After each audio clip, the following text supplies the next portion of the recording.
Tonight, Nick Clegg, Gordon Brown and David Cameron took part in the third and final face-off. But did they convince ordinary voters that they deserve the keys to number 10 Downing Street? Well, throughout the campaign, we've been getting the views of people from Constitution Road in the key marginal seat of Chatham, and our reporter Peter Wilsey has been watching the debate with them. Peter. Well, tonight, the residents of Constitution Road, they tucked into a buffet for their TV dinner. They chose a particularly hot and spicy menu because they were expecting, after last week, the debate to be really fiery. In the last 3 weeks, residents of our adopted election street have had a hefty helping of politics. Tonight's debate was the final course, and the economy was on the menu. After 13 years of Labour, who would have believed that you would have now a tax system where a multi-millionaire from the City of London pays a lower rate of tax on their capital gains, that's income to you or me, than their cleaner does on their wages? David Cameron. Well, what you're hearing is very desperate stuff from someone who's in a desperate state. But you have heard from Labour and Gordon Brown that if you earn £20,000 or over, you're considered rich. You're considered a target for the Labour government to go on wasting money this year and to hit you with taxes next year. The biggest beneficiary of the Conservative manifesto is, as always, the richest estates in the country and not the ordinary, hard-working people of this country. Following this political Last Supper, which party leader couldn't the voters stomach, and who has the recipe for election success? Like a bit of a roller coaster, went a bit up and down, but they sort of seemed to have calmed down a bit more, and it wasn't like it was last week, where it was like on EastEnders. So they're actually starting to talk to people and tell them what they're going to do, rather than just going at each other's throats, which is better.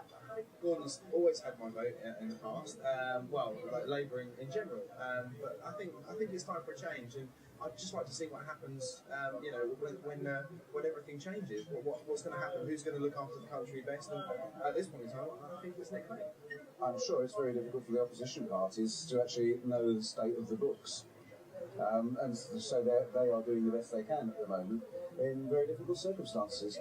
There were no fork-dropping moments, but it wasn't long before our voters had had their fill of the economy.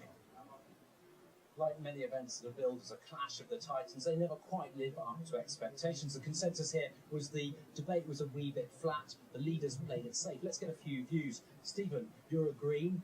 Nick Clegg was talking about green issues. He's stolen your thunder. No, not at all. I think when you kind of got to the point, there was very little depth to what he was saying, and anything he's saying is what is coming from the Green Party. You mentioned the wind farms off Kent, so if you're a Green in Kent, you might as well vote Liberal Democrat. Not at all. I think if you're really looking for an alternative, then that's where something like the Greens come from, because again, all the Lib Dems are doing is kind of taking ideas from somewhere else. Thanks, Stephen. Mike, you're a Liberal Democrat. Clear winner by the polls first time round, Nick Clegg. Now he's an also-ran. He has hit a bit of a mid-round now, but I think he has to do better in this debate than he did in the last debate. So I think he can pull it back again, get those votes back, and I do still think he's a real contender. But no one else is. Everyone else is saying, he's the same as the other party leaders. He's lost his flash first out of the blocks. I think somewhat he might have lost some of that over the last couple of debates, but he's still got it. He was still talking, and he was actually still bringing out some points in this. Okay, well, thanks, Mike. We'll leave it there. We have done a straw poll in this room, and most people think here it's a dead heat, no overall winner, but there is still a week to go. Okay, thanks very much.